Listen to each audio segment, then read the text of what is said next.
ગાંધી તું કેટલો સસ્તો થઈ ગયો, ખુશી સુધી જવાનો રસ્તો થઈ ગયો. કટાક્ષમાં આપણે ભલે એવું કહેતા હોઈએ, પણ ગાંધીજીનું કામ એ ક્યાંક કોઈક રીતે પહોંચાડવાનું છે.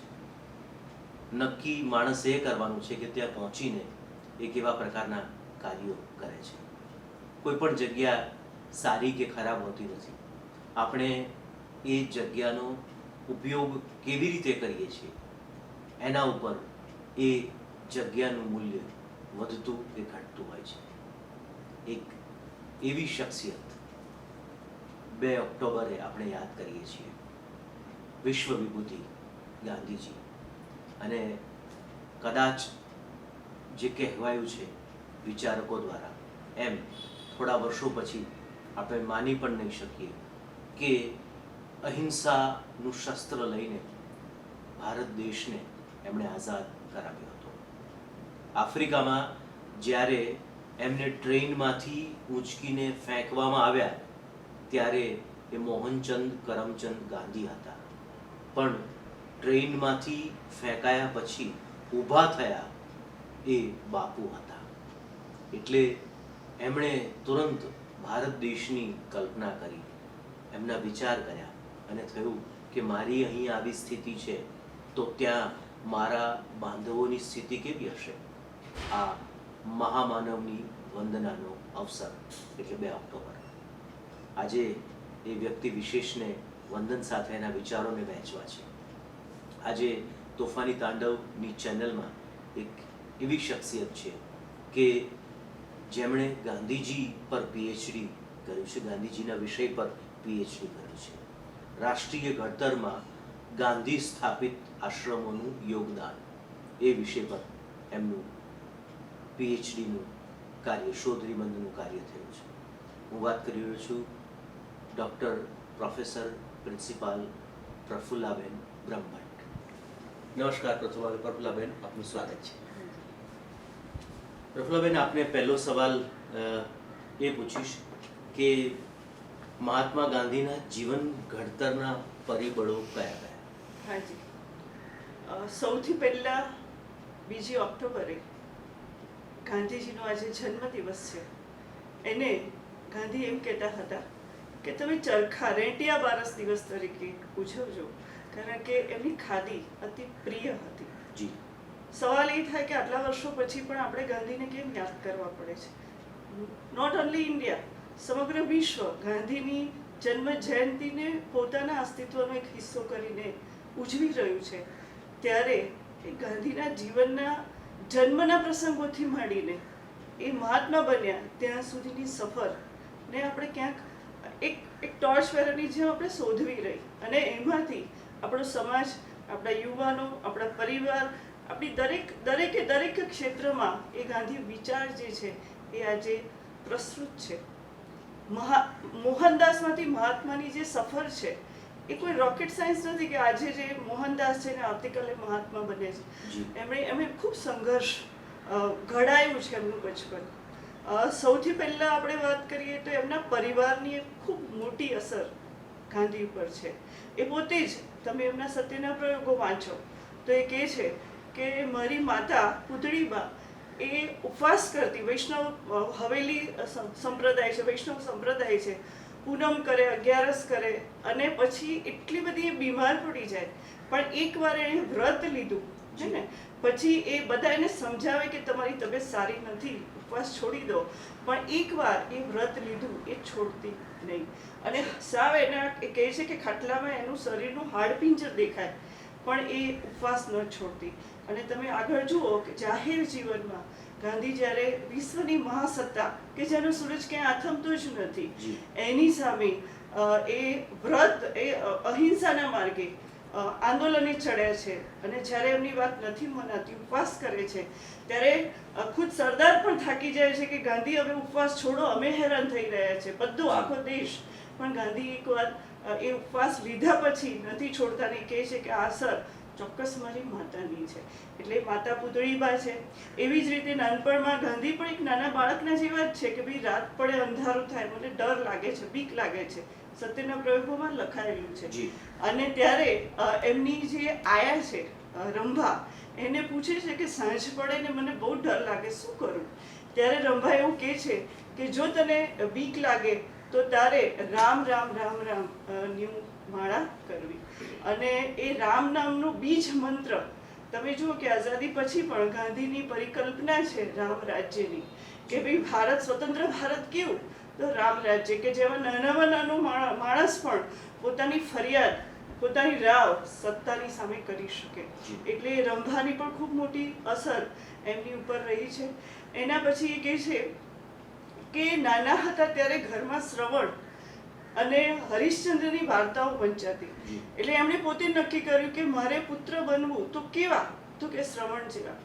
અને પોતે સત્યના પ્રયોગોમાં લખે છે કે વિશ્વમાં કોઈ એવું બાળક બતાવો, એવું સંતાન બતાવો કે જે મારાથી વધારે પિતૃભક્ત હોય. એટલે પોતે પોતાને શ્રેષ્ઠ માતૃભક્ત અને માતા પિતાની સેવા કરનાર વ્યક્તિ તરીકે દર્શાવે. એનાથી તમે આગળ જઈને સત્યની જે વાત છે, હરિશ્ચંદ્રની વાત, એ વાર્તા એમની નાની નાની વાર્તાઓના ફોર્મમાં સાંભળી છે. અને ત્યારે સત્યનો એ ઇમ્પેક્ટ ગાંધી ઉપર આપણને વર્તાય છે. અને એ નાનપણમાં એવું નથી કે બહુ મોટા થઈને, નાનપણમાં આ વસ્તુ એમણે ઉતારી છે. સેમ થિંગ એમના પિતાજી છે, એમનું વૈષ્ણવ સંપ્રદાય છે. ઘણી વાર દાદાનો જે રામ મંદિર જવાનો સિલસિલો હતો એ પણ ચાલુ હતો. એટલે એવું નહોતું કે પૃષ્ટિ માર્ગ અને વૈષ્ણવ સંપ્રદાય પૂરતા સીમિત રહ્યા. રામ મંદિરમાં પણ જતા, શિવ મંદિરમાં પણ જતા. એમના પિતા છે એ જૈન આચાર્યોને ઘરે બોલાવતા અને જૈન ધર્મના તત્વજ્ઞાન શું છે એની ઘરમાં ચર્ચા થતી. પિતાના મુસ્લિમ મિત્રો અને પારસી મિત્રો પણ ઘરે આવતા. એટલે ઘરમાં આવા તમામ ધર્મના લોકો આવતા. એટલે ગાંધીના મનમાં બચપણથી, નાનપણથી, બાળપણથી દરેક ધર્મ માટે માન હતું. અને એ ધર્મનું શું તત્વજ્ઞાન છે એનું વિચાર વિમર્શ થતું. અને નાનું આ બાળ માનસ સાંભળતું, એમાં શું આવડે શું નથી એ ખબર નથી, પણ કોઈ ધર્મ માટેનું નફરત ગાંધીમાં ક્યાંય તમને એ વિચારમાં દેખાતી નથી. એના પછી આપણે જો વાત કરીએ તો સહેજ આગળ જાય છે. પછી માતા એમને બેરિસ્ટર બનવું છે. અમદાવાદમાં મેટ્રિક્યુલેશન પરીક્ષા પાસ કરે છે. ભાવનગર એ ભણ્યા છે. પછી એ ભણવા માટે એમને વિલાયત જવું છે.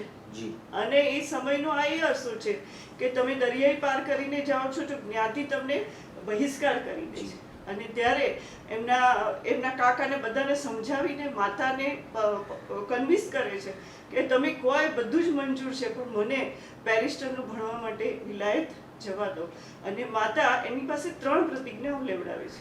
એક માંસ, મદિરાનો ત્યાગ અને પર સ્ત્રી ગમન એનું બંધ. અને આ 3 વસ્તુ ગાંધી સત્યના પ્રયોગોમાં લખે છે કે આ 3 વસ્તુઓની મારી પર એટલી બધી અસર થઈ કે હું વિલાયત ગયો, બ્રિટન ગયો, પણ આ 3 સ્ખલનોએ મને સ્ખલનોમાંથી બચાવ્યું.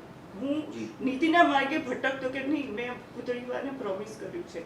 એટલે આ જે પ્રતિજ્ઞાઓ માતાએ લેવડાવી એ પણ એમના માટે ખૂબ જીવનમાં પ્રગતિ માટેની પ્રેરક રહી. એના પછી તમે આગળ વાત કરો તો એ કહે છે કે હિન્દુ ધર્મને હું સમજતો, વાંચતો, વિચારતો, પણ મારા મનમાં ઘણા એવા સંશયો થતા કે અને હું કન્ફ્યુઝ થતો. અને ત્યારે ધર્મના સાચા અર્થનું મને જો કોઈ સમજણ મને કોઈ આપી હોય તો એ શ્રીમદ રાજચંદ્ર છે.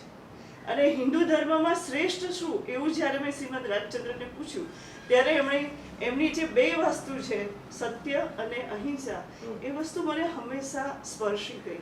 એટલે એ શ્રીમદ રાજચંદ્રને પોતાના આધ્યાત્મિક ગુરુ માને છે.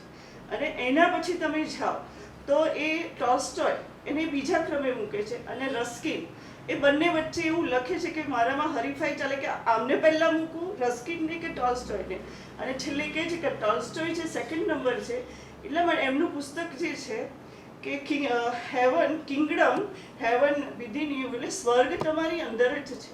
અને ચર્ચની જે અંદરની હુંસાતુસી છે એને છોડીને ગરીબ માણસની સેવા કરો, એ જ ધર્મ છે. ટોલ્સ્ટોયની આ વાત ગાંધીને સ્પર્શી જાય છે. અને રસ્કિનનું તો વાણંદ અને વકીલ બંનેના કામની કિંમત સરખી છે. અને એ પુસ્તક વાંચ્યા પછી તો એટલા એ મેટ થઈ જાય છે. એના મિત્રએ આપ્યું છે ટ્રેનમાં બેઠા ને ઉતર્યા છે, વાંચે છે અને પછી એક વિચાર કરે છે કે નહીં, મારે આ જ વિચારધારાના પ્રમાણે આશ્રમની સ્થાપના કરવી. અને એનું ગુજરાતીમાં તમે ટ્રાન્સલેશન વાંચો ગાંધીના પોતાના સંદર્ભમાં તો સર્વોદય નામનું ગ્રંથ, એ પુસ્તક Unto the last, yes. Unto the last, right? એટલે ગાંધી ઉપર આ બધા લોકોની એક જુદી, એક જાદુઈ અસર છે અને એમાંથી જે શ્રેષ્ઠ તત્વો છે ગાંધીએ ગ્રહણ કર્યા છે અને જીવનને રોજ બરોજના ક્ષેત્રમાં એ આગળ ને આગળ એને પ્રગતિના એક સામાન્ય માણસમાંથી મહામાનવ બનવાની આખી પ્રક્રિયા છે, એમાંથી પસાર થયા છે. અને એના પછી તમે ગાંધીને આગળની વાત કરો, એ અહીંયા બેરિસ્ટર બી બન્યા, સરસ મજાનું ભણીને આવ્યા છે. હવે બેરિસ્ટરમાં તો બહુ સ્વાભાવિક છે કે પહેલાં તો નવો વકીલ છે એટલે કોઈ એક તો કેસ આપે જ નહીં કે ભાઈ અમે હારીએ તો નવા માણસને આપીએ, રાઈટ? એટલે કેસ લેવા માટે પહેલાં દલાલને કોન્ટેક્ટ કરવું પડે. હવે દલાલ કહે છે કે ભાઈ હું તને કેસ આપું એનું તારે મને કમિશન આપવું પડે. એ અગ્રી નથી થતા, પણ આમને આમ તો બેસી રહીશ તો ભાઈ હું તો બેકાર રહીશ, અને માટે થઈને ચલો કન્વિન્સ થાય છે.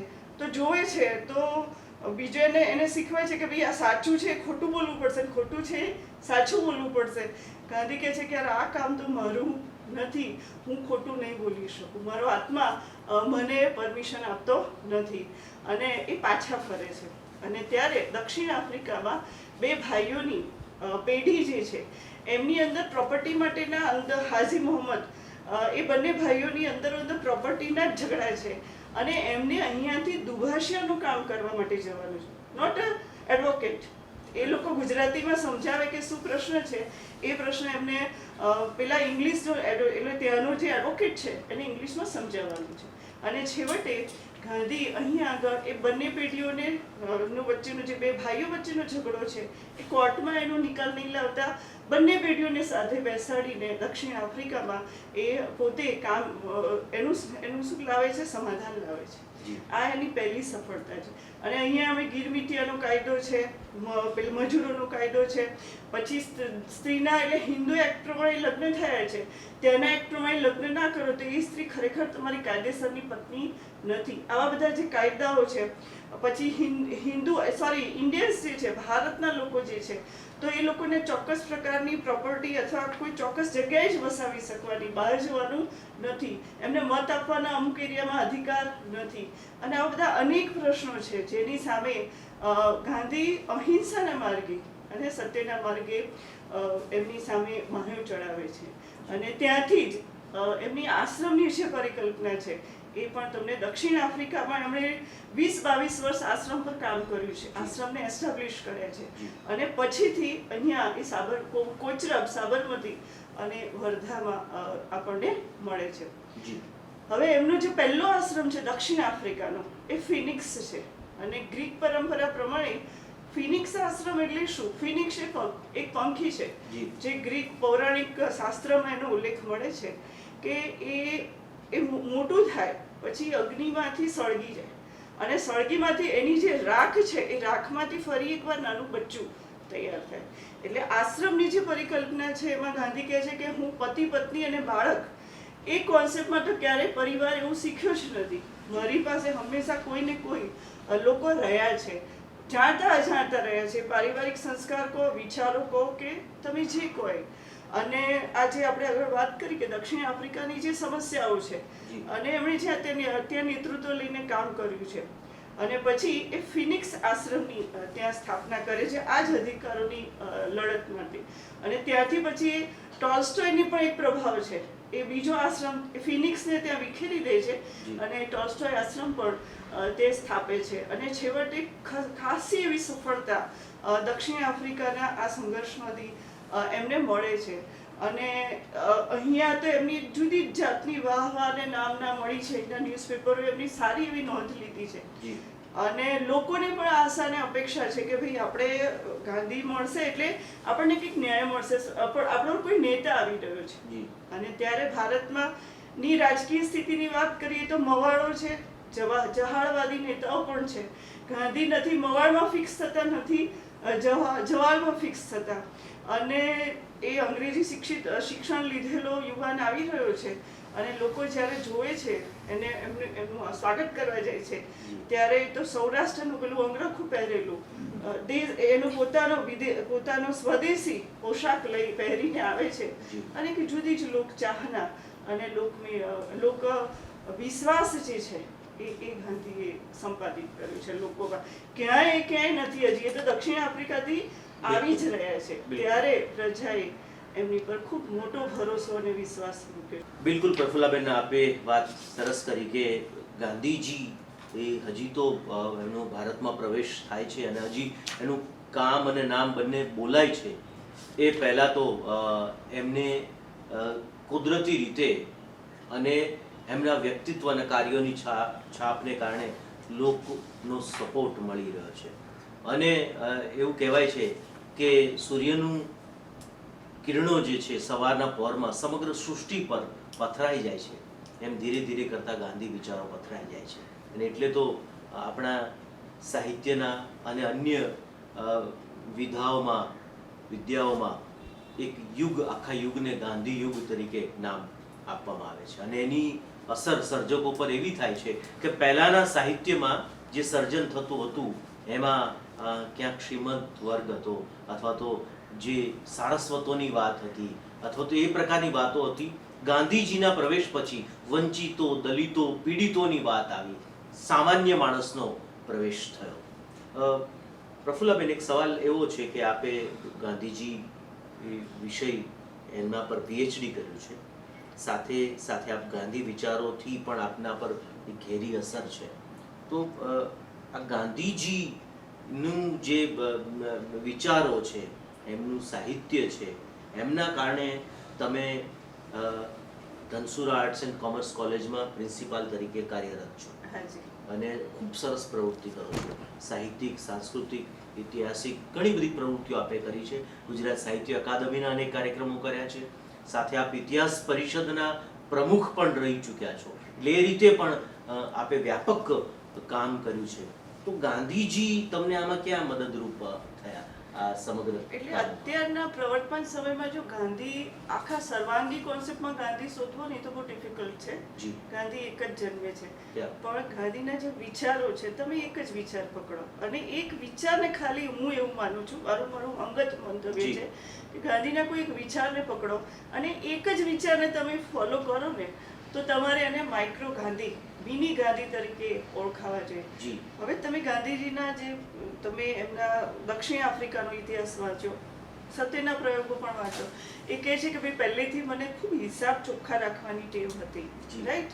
તો ઘણીવાર એ દક્ષિણ આફ્રિકાનો જ એક પ્રસંગ છે અને દક્ષિણ આફ્રિકામાં એ જ્યારે પાછા ફરે છે ત્યારે લોકો જબરજસ્ત એમને શું કરે છે, ધનરાશિ આપે છે. સ્ત્રીઓ પોતાના શરીર ઉપરના ઘરેણાં ઉતારીને આપે છે. ક્યાં વાત? ત્યારે કસ્તુરબા જે છે એ એવું કહે છે કે ભાઈ બધું બરાબર છે, મારા 4 દીકરા છે, વધારે નહીં, આટલું બધું કોથળો ભરીને આટલું બધું સોનું છે, પૈસા છે, રૂપિયા છે, મારે દીકરાઓ હું કાલે પરણાવીશ જી. અને એમને ભોગવો માટે મને ખાલી એક દાગીનો સોનાનો ઘરેણા લેવા દો. જી. હવે ખરેખર તો ગાંધીજીની કામગીરી જોઈને લોકોએ, વેપારીઓએ અને ત્યાંના તમામ લોકોએ, સામાન્ય માણસે પણ એમને આ અતિશય ફાળો આપ્યો છે, દાન આપ્યું છે, ખરેખર ગાંધીને જ આપ્યું છે. જી. ત્યારે ગાંધી કહે છે કે ના, આમાંથી એક પણ વસ્તુ આપણી નથી, આપણે આનું ટ્રસ્ટ બનાવીશું અને એ ટ્રસ્ટનો ઉપયોગ માત્ર અને માત્ર લોક સેવા માટે કરાશે. આમાં મારું કશું જ નથી. એટલે આ એક બહુ જ ક્લેરિટી વાળી, જે આજના સંદર્ભમાં ખૂબ જરૂરી વસ્તુ છે. જી. જ્યાં વ્યક્તિ પાસે અધિકાર અને સત્તા આવે છે તો ક્યાંક કોઈક નેતાએ કહ્યું કે ઉપરથી 100 રૂપિયા આવે ત્યારે ખરેખર નીચે 1 રૂપિયો જ જતો હોય છે, જી. રાઈટ? જી. તો વાસ્તવમાં એ જે પ્રામાણિકતા છે એવું જ અહીંયા આગળ તમે કહો કે મોહન ત્યાગી નામના એક લેખક નોંધે છે કે એકવાર બહુ બધું ભારતની જ વાત છે, 42ના આંદોલનની વાત છે પહેલાની, અને બહુ બધું લોકોએ ડોનેશન કર્યું છે અને નોંધાઈ રહ્યું છે કે આટલી વસ્તુ આવી, આટલા સ્ત્રીઓએ પોતાના દાગીના પણ ઉતાર્યા છે. જી. ત્યારે કોઈક એવું બોલે છે કે જે કારની બુટ્ટી આવી છે, કારમાં પહેરવાની, જી. એ 2ના બદલે 1 જોડી આવી છે, રાઈટ? તો એમાં કંઈક મિસિંગ છે અને એને ગાંધીજી જે આ બધું કલેક્શન કરે છે, એને ગાંધીજી જબરજસ્ત ધમકાવી નાખે છે કે જે દેશની સ્ત્રીઓ પોતાના શરીર ઉપરના ઘરેણાં ઉતારીને આપણને સોંપી રહી છે ત્યારે આપણું દાયિત્વ છે કે એ નાનામાં નાની વસ્તુને ટ્રસ્ટમાં જમા કરાવવી. એ ખોવાઈ જવી એ આપણી જ ક્યાંક ભૂલ છે અને એ ધ્રુજી જાય છે કે ખરેખર હું ડરી ગયો કે ગાંધીજી આવી રીતે આપણને, એટલે ગાંધીજીના જે પારદર્શિકતા છે, હે ને, સત્ય છે, અહિંસા છે.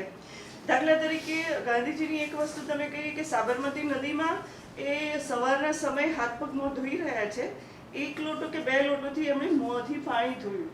ત્યારે એમની બાજુમાં આ સત્યાગ્રહી કોઈ છે, એ પૂછે છે કે બાપુ નદીમાં તો કેટલું પાણી વહી રહ્યું છે, હવે 2 લોટા લીધા કે 4 લોટા લીધા શું ફેર પડે છે?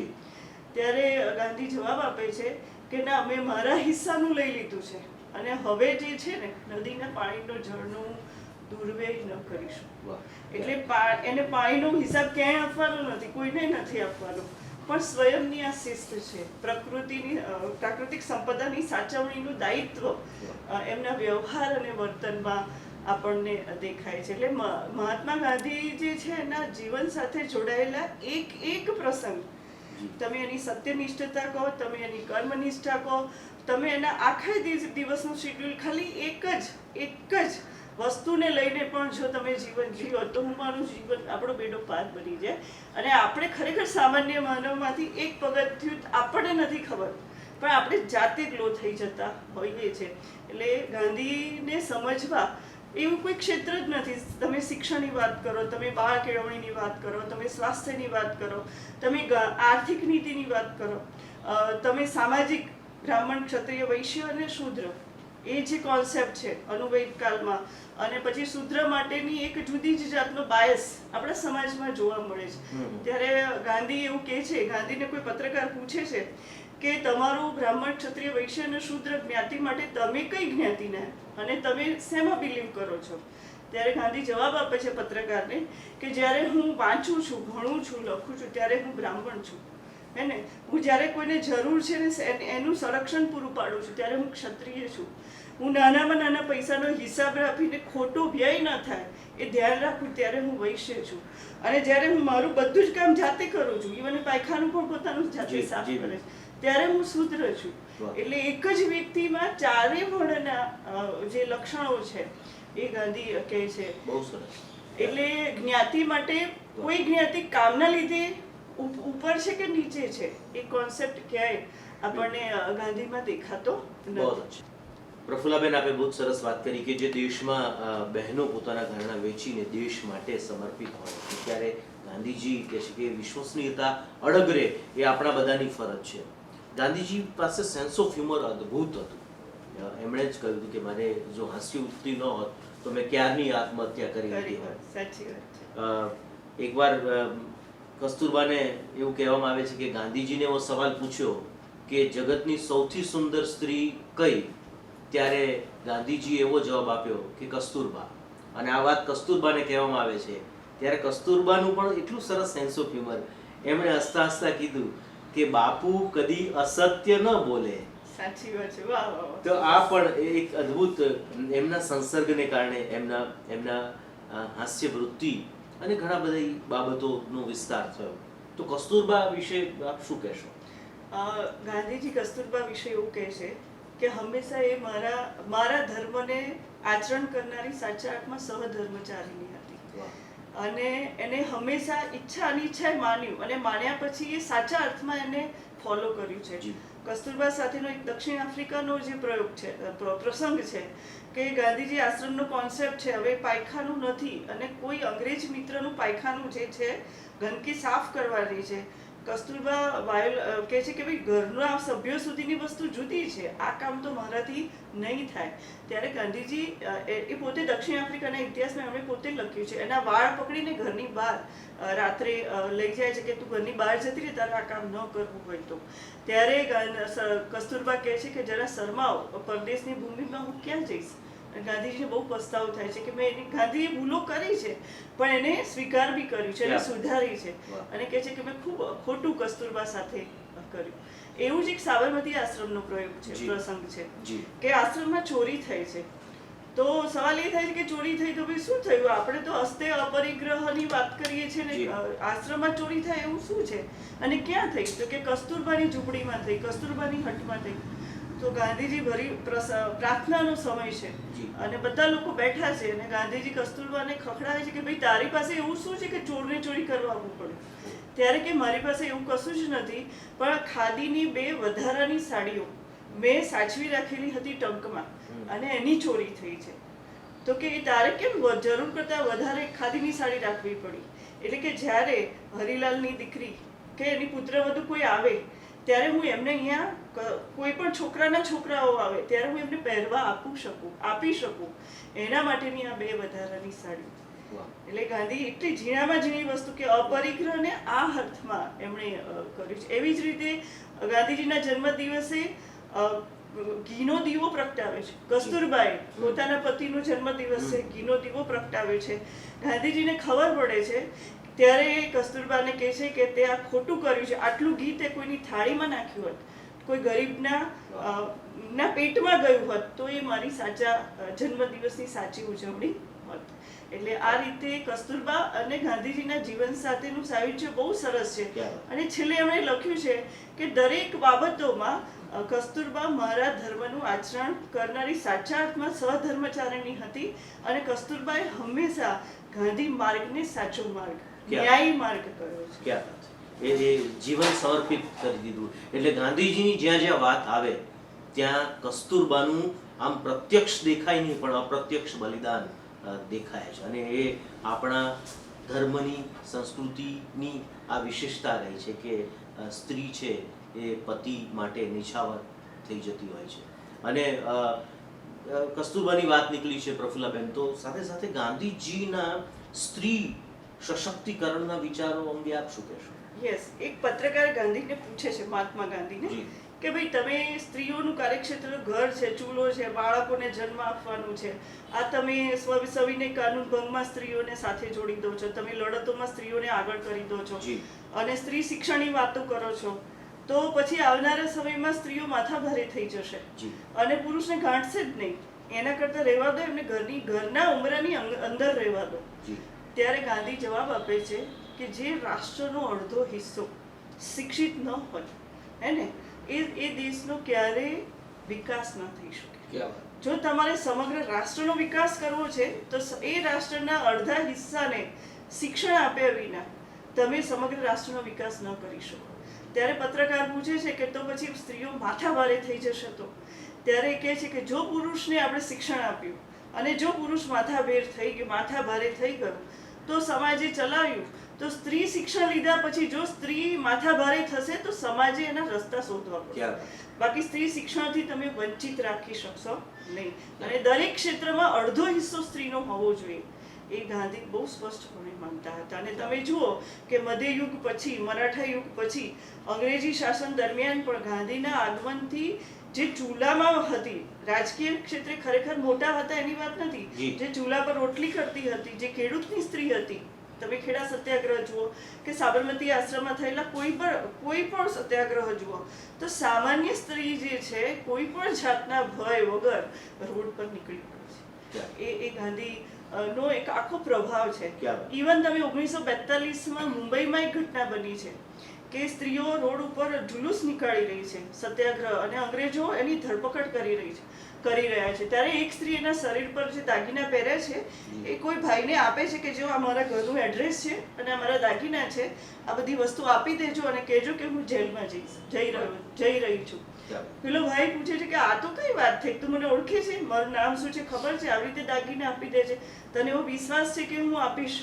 ત્યારે એ કહે છે કે તમારા શરીર પર જે ખાદી છે અને તમારા માથે જે ટોપી છે ને એ જ તમારી ઓથેન્ટિસિટી છે. મારે તમારું નામ પણ પૂછવું નથી, તમે આ જે છો એ જ બતાવે છે કે આ વસ્તુ મારી ઘરે પહોંચી જશે. બહુ અચ્છી, ક્યાં બાત. તો આ આખો જે દેશને આઝાદ કરવા માટે જે લડત હતી અને વિચારો હતા એ દેશની પરંપરા સાથે આપણે બધા જોડાયેલા છીએ, એનું ગૌરવ હોવું જોઈએ અને આ મૂલ્યો પુનઃસ્થાપિત થાય એના માટે આપણે સૌએ પ્રયત્ન કરવા જોઈએ. આપણે પ્રફુલ્લાબેન સમાપન તરફ જઈએ છીએ.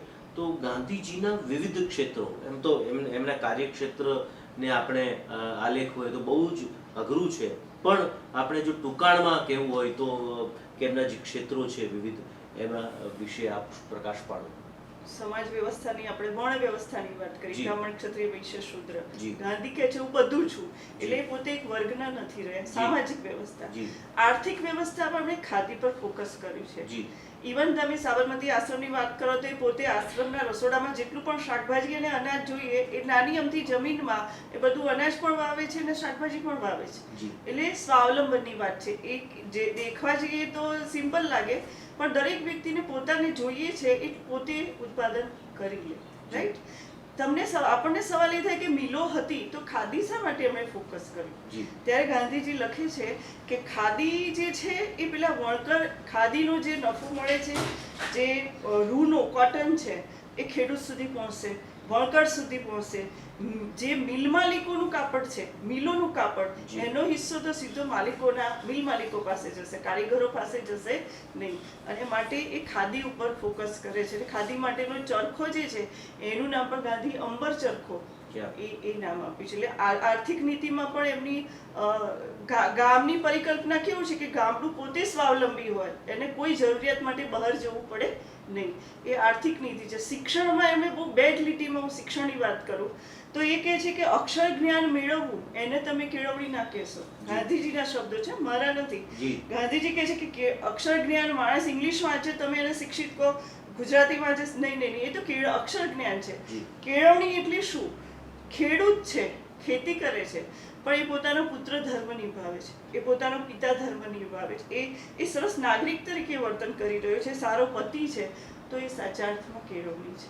એટલે કેળવણીનો કોન્સેપ્ટ પણ આપણે ડિગ્રીઓ અને સર્ટિફિકેટોની વાત કરીએ છીએ નહીં, સાચો માણસ છે અને પોતાના ધર્મ નિભાવી રહ્યો છે. એટલે દરેક ક્ષેત્રમાં, આર્થિક, સામાજિક, ઇવન ધર્મનો કોન્સેપ્ટ બી છે. એ કહે છે કે ઈશ્વર એટલે શું? તો મારો ઈશ્વર સત્ય છે, હે ને? સત્યની સાધના એ જ મારો ઈશ્વર છે. એટલે ધર્મની પણ આખી પરિભાષા, રામ રાજ્યની પરિભાષા, રામ રાજ્યનો કોન્સેપ્ટ છે કે પેલો ધોબી પણ રામને ફરિયાદ કરી શકે છે. રાઈટ? તો એટલે રામ રાજ્ય એટલે કે નાનામાં નાનો વ્યક્તિ મહાસત્તાને પોતાના પ્રશ્નો મૂકી શકે એટલું ખુલ્લું રાજ્ય. એટલે એ દરેક ક્ષેત્રમાં ગાંધીએ, મહાત્મા ગાંધીએ જીવનને સરળ, સહજ, અને છતાંય એ વ્યક્તિનું કહેવું છે કે મેં ક્યાંય કશું નવું નથી કર્યું. હજારો વર્ષ જૂની ભારતીય સંસ્કૃતિમાં જે પણ હતું એ જ વસ્તુને મેં રિપ્રેઝન્ટ કર્યું છે. આ એટલે મહાત્મા ગાંધી આ ધરતી પર થવા એ ખરેખર ભારતની ભૂમિનું અહોભાગ્ય છે. અને ખરેખર આવનારી સદીઓને, આજે જ આપણને એ લાગતું હોય તો આવનારી સદીઓ કદાચ માનવા પણ નહીં તૈયાર થાય કે સાચે જ હાડ માંસથી ભરેલો આ માનવ ગાંધી આ દેશ પર જન્મ્યો હતો. એટલે આઈન્સ્ટાઈન ખરેખર આવનાર સમયમાં કદાચ સાચા પડશે. બિલકુલ, બિલકુલ. પ્રફુલ્લાબેન, આપની વાત સાચી છે. મારું જીવન એ જ મારો સંદેશ. અને આટલી સિમ્પ્લિસિટી, આટલી મહાનતા હોવા છતાં પણ આવી સરળતા એ જ એને મહાનતાની ટોચ પર મૂકે છે. સત્યના પ્રયોગો પુસ્તક એ એવું કહે છે કે હું સાહિત્યકાર નથી, પણ એ પુસ્તકની સરળ ભાષા તમે જો માણો, વાંચો, તો તમને પ્રતીત થાય કે ગાંધીજીમાં પણ એક સર્જક જીવતો હતો, એની અંદર પણ એક સર્જક ધબકતો હતો. છેલ્લો સવાલ પ્રફુલ્લાબેન આપને, કે ગાંધીજી એ આજના સમયમાં કઈ રીતે પ્રસ્તુત કરી શકાય અથવા તો કેટલા પ્રસ્તુત છે? મહાત્મા એટલે હજી પણ આપણે માનવજાત માટેની એક અસીમ શક્યતાઓ છે, એને નકારી ન શકીએ. ઘણી એવી એનજીઓ અને સંસ્થાઓ છે કે ક્યાંય પોતાનો પ્રસાર કર્યા વિના ગાંધી વિચારને ફોલો કરી રહી છે. તમે આદિવાસી, દલિત, સ્ત્રી ઉત્કર્ષની, રોગીઓની એવી સેવાઓ કરતી સંસ્થાઓ છે અને જે ગાંધી વિચારને સાચા અર્થમાં પ્રસ્તુત કરી રહી છે. અને આજના અર્થમાં જો મહાત્મા ગાંધીને પ્રસ્તુત કરવો હોય તો એમણે જે કહ્યું એ વાત કે સાચા અર્થમાં આપણે શિક્ષિત બનીએ, સાચો આપણો સ્વધર્મ નિભાવીએ. અત્યારે આપણા વડાપ્રધાન શ્રી આત્મનિર્ભર ભારતની વાત કરી રહ્યા છે. એ ગાંધી એ વખતે સ્વદેશીની વાત કરી છે. રાઈટ? તો એ બધી જ વસ્તુ, એ સ્વદેશીની વાત હોય, એ કેળવણીની વાત હોય, એ કર્તવ્યનિષ્ઠાની વાત હોય, એ સત્યની વાત હોય. આજે આપણે બહુ ટ્વિસ્ટ કરીને નાની નાની વાતને આ બાજુ સ્પષ્ટપણે કહી શકતા હે ને મેનિપ્યુલેટ કરી દેતા હોઈએ બિલકુલ, છીએ. બિલકુલ. ગાંધી બહુ સ્પષ્ટ વક્તા હતા, નથી તો નથી ને છે તો છે. બિલકુલ. અને એ જ સત્ય માટેની એમની જબરજસ્ત, એટલે દરેક બાબતોના જે એમના જે સિદ્ધાંતો સાથે જોડાયેલું એમનું જે જીવન છે એને સ્પર્શીને એક એક વસ્તુ લઈને જો આપણે એને યુથ માટે એમણે બહુ સરસ, યુવાનો માટે પણ એમણે બહુ સરસ કર્યું છે જી. કે તમે શિક્ષણને માત્ર દક્ષિણ આફ્રિકાના પ્રયોગોમાં એ બાળકો પાસે ખેતી પણ કરાવતા હતા, રાઈટ? જી. એટલે એમના માટે કેળવણીનો આ સંદર્ભ હતો. જી. એટલે એ રીતે મહાત્મા ગાંધીજીના જીવનને આજે આપણા વડાપ્રધાન શ્રી લઈ રહ્યા છે. આત્મનિર્ભર ભારત, સ્વચ્છતાની વાત આવી રહી છે. તો ગાંધી આજે પણ પ્રસ્તુત છે. હંમેશા ગાંધી છે ને એ એક વ્યક્તિ નથી, વિચાર છે. ભારતીય સંસ્કૃતિનો હાર્દ છે, વિચાર તત્વ છે, સાર તત્વ છે. અને આવનારા સમયમાં પણ ભારતની સંસ્કૃતિ અને વિચારને જેણે પણ સમજવો હશે એને ગાંધી અધ્યયન કરવું પડશે. અને ત્યારે જ તમે સાચા અર્થમાં ભારતને સમજી શકશો અને જીવનને પ્રગતિની દિશા તરફ લઈ જઈશું. બિલકુલ, ક્યાં વાત છે. તો આખી વાતનો, પ્રફુલ્લાબેનની આખી વાતનો સાર એવો કહી શકીએ કે ભારતના રાજદ્વારમાં પ્રવેશ કરવો હોય તો ગાંધી નામના પથ પરથી તમારે પસાર થવું જ પડે. અને આપે સરસ વાત કરી કે ગાંધી એક વિચાર છે અને એ ક્યાંય કોઈક રીતે આ કોઈ કોચલામાં પુરાઈ શકે નહીં. પ્રેમ નામના પ્રદેશમાંથી પોસ્ટ બધીએ બાંધી, સતનું સરનામું છે ગાંધી. અને આજે આપણે ગાંધી જયંતિ નિમિત્તે ફરી એકવાર ગાંધી વિચાર, જે વિચાર એટલે એ સર્વધર્મ સંભાવ, જે વિચાર એટલે માણસ માણસ સાથેની લાગણી, જે વિચાર એટલે પ્રેમ નામનો પથ, જે વિચાર એટલે નાનામાં નાના માણસ સુધી પહોંચીને હાથ લંબાવવો, જે વિચાર એટલે કન્યા કેળવણીની વાત, જે વિચાર એટલે રાજ ધર્મ સાવ સરળ હોવો જોઈએ, ધોબી પણ રાજસત્તા સામે અવાજ ઉઠાવી શકવાની સત્તા હોવી જોઈએ. તો ઘણા બધા એના પરિપ્રેક્ષમાં વિચાર થઈ શકે. અને આજે આપણી સાથે જાણીતા શિક્ષણવિદ, professor, doctor, principal doctor Prafullaben આપણી સાથે, પ્રફુલ્લાબેન બ્રહ્મભટ્ટ આપણી સાથે ગાંધી વિચારની વહેંચણી કરી અને આપણને સૌને પરિપ્લાવિત કર્યા. પ્રફુલ્લાબેન, આપનો ખૂબ ખૂબ આભાર. ખૂબ આભાર. Thank you. અવનવી માહિતી મેળવવા અમારી ચેનલને સબસ્ક્રાઇબ કરો અને બાજુમાં આપેલ બેલ આઇકન પર ક્લિક કરો.